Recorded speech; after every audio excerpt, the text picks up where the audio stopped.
I don't know everything has been done in every service, but in the Air Force, I know this has been a focus area for a while now. A serious focus area. As a commander, I've been talking about it since 1990, over and over again. I talk about it all the time. And yet, despite all the training we put into basic accession training for officer and airmen, we've put it at every level of professional military education for officer and enlisted force. We've put it into every command and supervisor and senior NCO development course. It's everywhere. So we talk about it, we train, we educate, we do annual refresher training. We have resiliency days where we talk about this particular topic at times.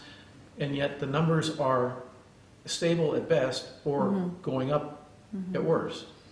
And they're not little numbers. They're 600 a year reported. I don't know what that actually translates into. You know, some people will tell you it's 18 or 1900. I don't know, maybe more than that. Or it may be less, I don't know. I'll just stick with 600 and say that's unacceptable, much less tripling it. It is absolutely unacceptable this happens.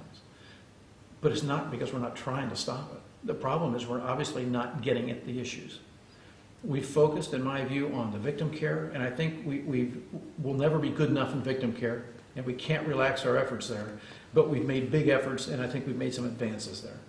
We focused on reporting, and people can disagree or agree with the reporting construct, but we have really focused on that to come up with a restricted and unrestricted reporting construct and tried to do what's best for the victim, and then at the same time figure out how to manage the investigative and trends and things that you got to have to be able to combat the problem. So we focused in those two areas. The place we haven't really made any ground in is the crime. How do we stop the idiot who does it from committing the crime? We haven't done that yet, and that's why the numbers aren't changing. So what we do after the crime, in my mind, is important. We have to keep the focus on it, but the difference is what we do before the crime. And I don't think there's one thing. We got to come up with a bunch of things.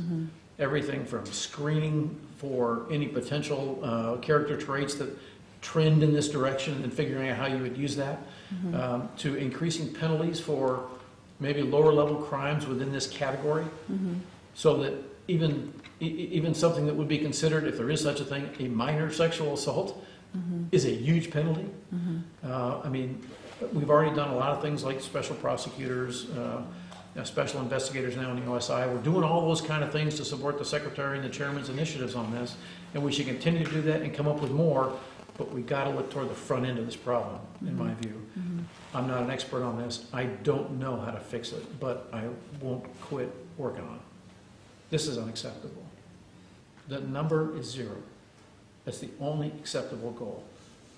Everybody in our Air Force needs to think that way.